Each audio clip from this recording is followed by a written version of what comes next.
ఇప్పుడు బడుగు బలైన వర్గాల ఆన్సర్ చెప్పి ఈసీవై అనేక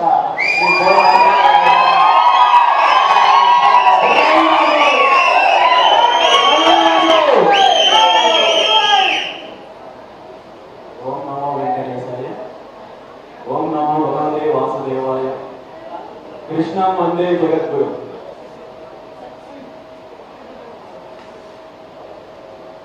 కలియుగ దైవం ఆ వెంకటేశ్వర స్వామి పాదాల చెంతన ఈరోజు తిరుపతిలో జరుగుతున్న సదస్సుకు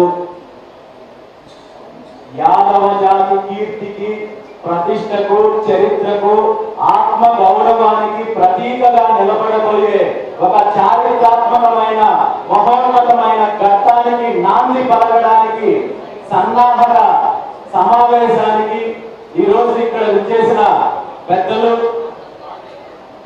తిరుమల వెంకటేశ్వర స్వామి మొదటి దర్శన భాగ్యం ఉన్న సన్నిధి గొల్ల శ్రీ కిషోర్ యాదవ్ గారికి, అదేవిధంగా కర్ణాటకలో ఒక గొప్ప ఆశ్రమాన్ని స్థాపించి తద్వారా అనేక సేవా కార్యక్రమాలు చేస్తున్న యాదవానంద స్వామీజీకి, అదేవిధంగా తెలుగు ఫిలిం ఇండస్ట్రీలో ఒక కొత్త తారలాగా ముందుకు వచ్చిన తెలుగు హీరో నిఖిల్ సిద్ధార్థ గారికి, అదేవిధంగా ఈ వేదికను అలంకరించిన పెద్దలకు, ఈ కార్యక్రమానికి విచ్చేసిన నా అన్నదమ్ములకు, అక్క చెల్లెళ్లకు, కుటుంబ సభ్యులకు, సన్నిహితులకు, మీడియా మిత్రులకు అందరికీ పేరు పేరున హృదయపూర్వక నమస్కారాలు తెలియజేస్తూ,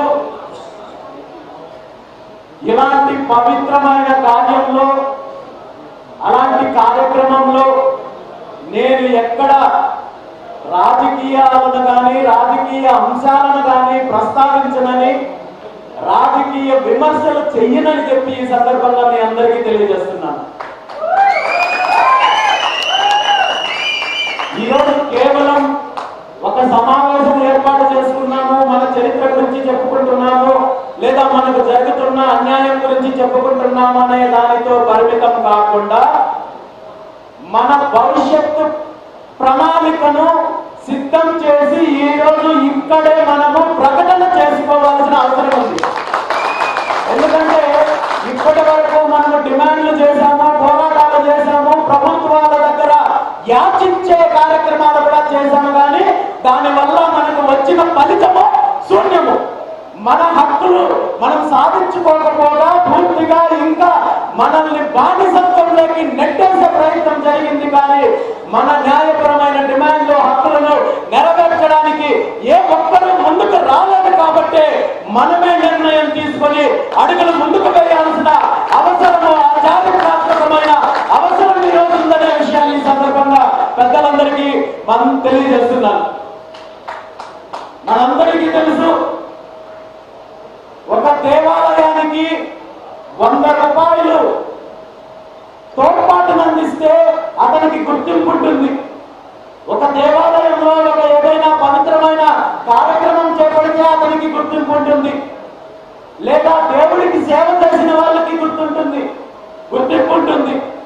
దేవుడి మీద, భగవంతుడి మీద పాటలు రాసిన వాళ్ళకి గుర్తింపు ఉంటుంది.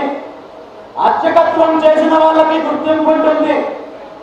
కానీ దురదృష్టం ఏంటంటే ఈ కలియుగ దైవం సాక్షాత్తు వెంకటేశ్వర స్వామి ఈ కలియుగంలో గెలవడానికి మొట్టమొదటిసారిగా ఎవరికైతే దర్శనమిచ్చారో ఆ మహనీయుడికి ఇప్పటి వరకు గుర్తింపు రాలేదంటే నిజంగా ఆ మహనీయుడు జాతిలో పుట్టిన మనము మొట్టమొదటిసారిగా సిగ్గుతో తల దించుకోవాల్సిన అవసరం ఉంది. నిజంగా యాదవ జాతికి రోషం పాశం ఉంటే ఇన్ని తరతరాలుగా ఉన్న ఒక మహోన్నతమైన వ్యక్తికి గుర్తింపు ఇప్పటి వరకు లేదు. ఆ గుర్తింపు తీసుకురావడానికి ఇప్పటికైనా కంకణం కట్టుకొని అడుగులు ముందుకు వేయాల్సిన బాధ్యత రాజకీయాలకు అతీతంగా, పార్టీలకు అతీతంగా అందరూ ఏకమై ఐకమత్యంగా ముందుకు